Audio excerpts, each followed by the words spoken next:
எழிலோட ஃபங்க்ஷனை முடிச்சுட்டு ஜெனியும் செலியன் இனியா 3 பேரும் காரில் போயிட்டு இருக்காங்க.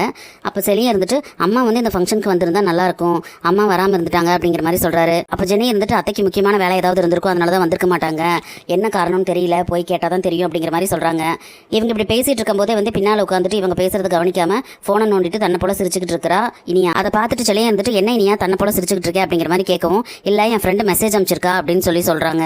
அதை கேட்டோன்னே என்ன அனுப்பிச்சிருக்காங்க அப்படின்னு சொல்லி கேட்கவும், இல்லை நீ வந்து டான்ஸ் கிளாஸ்க்கு போய் டான்ஸ் எல்லாம் ஆடுற, இனிமேல் வந்து டிவிலையும் போய் டான்ஸ் ஆட போற, உங்க அண்ணன் வந்து இப்போ படத்தை டைரக்ட் பண்ண போறாரு, உங்க ஃபேமிலி வந்து செலிபிரிட்டி ஃபேமிலி ஆயிடுச்சா அப்படின்னு சொல்லி கேட்கறா அப்படின்னு சொல்லி சொல்லவும் சிரிக்கிறாங்க. பார் எப்படி எல்லாம் பேசுறான்னு சொல்லிட்டு அப்படின்னு சொல்லிட்டு ஜெனி கிட்ட சொல்றாங்க. எல்லாருமே நம்ம ஃபங்க்ஷன் அட்டன் பண்ணோம், ஆனால் அம்மா மட்டும் வரவே இல்லை அப்படின்னு சொல்லிட்டு இனியா சொல்றாங்க.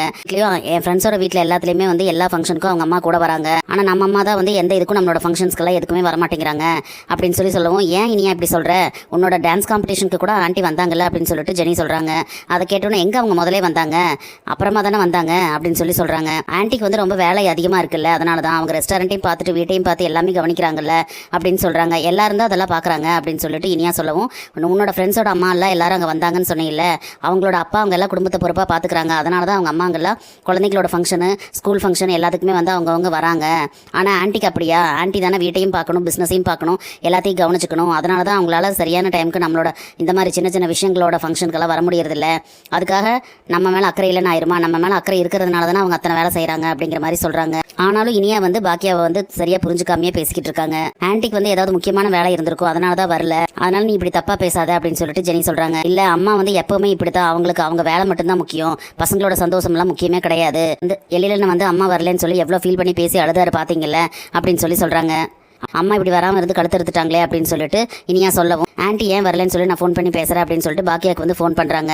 பாக்கியா வந்து ஃபோன் எடுக்கலை. அதை பார்த்தோன்னே இனியாவும் செய்யணும், நாங்கள் சொல்கிறது தான் சரி, இப்போ பார்த்தே இல்லை ஒரு ஃபோன் அடிக்கிறது கூட எடுக்க மாட்டேங்கிறாங்க, அவங்களுக்கு நம்ம முக்கியம்னு இருந்தால் இந்த ஃபோன் எடுத்திருப்பாங்கல்ல அப்படிங்கிற மாதிரி பேசுகிறாங்க.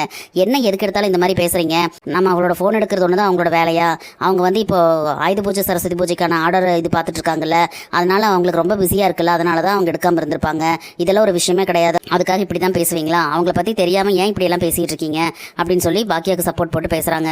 அந்த பக்கம் பார்த்தீங்கன்னா எழில் வந்து வீட்டில் அழுதுகிட்டு இருக்காரு.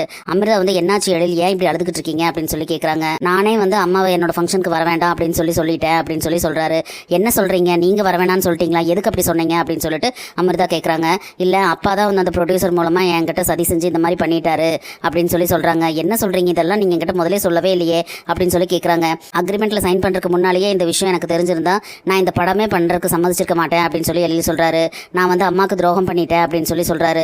இப்போ மட்டும் நீங்கள் என்ன துரோகம் பண்ணாமல் என்ன பண்ணினீங்க, உங்களோட சுயநலத்துக்காக நீங்கள் படம் டைரக்ட் பண்ணணுங்கிறக்காக ஆன்ட்டி வர வேணாம்னு சொல்லிட்டீங்கல்ல அப்படின்னு சொல்லி அமிர்தா கேட்குறாங்க. அப்பான்னு சொல்லிக்கிறக்கே எனக்கு கேவலமாக இருக்குது, அவரோட மூக்கு உடைக்கணுங்கிறக்காக தான் அம்மாவோட பேரே வந்து நான் படத்துக்கு வச்சிருக்கேன், அது மட்டும் கிடையாது, அம்மா வந்து எங்களுக்காக எவ்வளவோ செஞ்சுருக்காங்க, தனியாலாம் நின்று குடும்பத்தை மொத்தமாக பார்த்துக்கிட்டு பசங்களையும் பார்த்துக்கிட்டு எவ்வளோ தியாகம் பண்ணியிருக்காங்கன்னு எனக்கு தான் தெரியும், எந்த இடத்துலையும் நான் அவங்களை விட்டு கொடுக்க மாட்டேன், அம்மாவோட கதையவே படமாக எடுக்கிறதுக்காக நான் அம்மாவோட பேரை வச்சிருக்கேன் அப்படின்னு சொல்லி எழுதி சொல்கிறாரு. நீங்கள் இப்போவே ஃபோன் பண்ணி அம்மாவுக்கு நடந்த விஷயத்தை எல்லாத்தையும் சொல்லுங்க அப்படின்னு சொல்லி அமிர்தா சொல்கிறாங்க.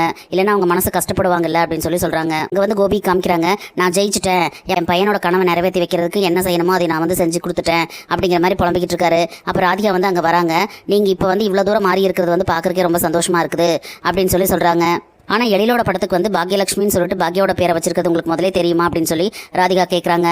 அப்போ கோபி வந்துட்டு எனக்கு அதை பற்றி முதலே தெரியாது, அப்படி முதலே தெரிஞ்சிருந்தா அந்த பெயரை வைக்கிறதுக்கு நான் விட்டுருக்கவே மாட்டேன், அந்த ஃபங்க்ஷனில் வந்து பாக்யா கலந்துக்கவே கூடாது அப்படின்னு சொல்லி எழில் மூலியமாக சொல்ல வச்சதே நான் தான் அப்படின்னு சொல்லி சொல்கிறாரு. அதோட அந்த படத்தோட ப்ரொடியூசர் வந்து என் ஃப்ரெண்டு தான், அவன்கிட்ட சொல்லி எப்படியாவது அந்த படத்தோட பேரை வந்து மாற்ற சொல்கிற மாதிரி நான் செஞ்சிருவேன் அப்படின்னு சொல்லி சொல்கிறாங்க. அதுக்கு ராதிகா வந்துட்டு நீங்கள் இப்போ ரொம்ப வில்லத்தனமாக பேசுகிறீங்க, இது எனக்கு சுத்தமாக பிடிக்கல, மகனோட சந்தோஷத்தை பார்க்க விடாமல் அவங்க அம்மாவையே தடுத்துருக்கீங்க, இது ரொம்ப பெரிய தப்பு கோபி அப்படின்னு சொல்லி சொல்கிறாங்க. உடனே கோபி இருந்துட்டு ஏன் நீ உன்னோட ஃப்ரெண்டுக்கு சப்போர்ட் பண்ணுறியா அப்படின்னு சொல்லி கேட்குறாரு. உங்ககிட்ட பேசி பிரயோஜனம் இல்லை அப்படின்னு சொல்லிட்டு ராதிகா வந்து அங்கேருந்து போயிடுறாங்க. அதுக்கப்புறம் பார்த்தீங்கன்னா அங்கே பாக்யாவோட ரெஸ்டாரண்ட் காமிக்கிறாங்க. அங்கே ஸ்வீட் எல்லாம் தயாராகிட்டு இருக்குது, பேக் பண்ணிக்கிட்டு இருக்காங்க. அப்போ பாக்யா செய்கிற வேலைகள் எல்லாம் ஈஸ்வரி பார்த்துக்கிட்டு ஃபீல் பண்ணிக்கிட்டு இருக்காங்க. எவ்வளோ கஷ்டப்பட்டு என் மருமக இவ்வளோ வேலை செய்கிறா, இந்த தடவையாவது அவளுக்கு எந்த பிரச்சனையும் வராமல் இந்த ஆர்டர் எல்லாம் நல்லபடியாக முடிஞ்சு அவளுக்கு நல்ல லாபம் வரணும், அந்த பேரையும் மீட்டெடுக்கணும் அப்படின்னு சொல்லி ஃபீல் பண்ணிக்கிட்டு இருக்காங்க. இனி என்னெல்லாம் நடக்க போகுதுன்னு சொல்லி நம்ம பொறுத்திருந்து பார்க்கலாம் ஃப்ரெண்ட்ஸ். நம்ம வீடியோ பிடிச்சதை லைக் பண்ணி சப்ஸ்கிரைப் பண்ணுங்கள். தேங்க்யூ.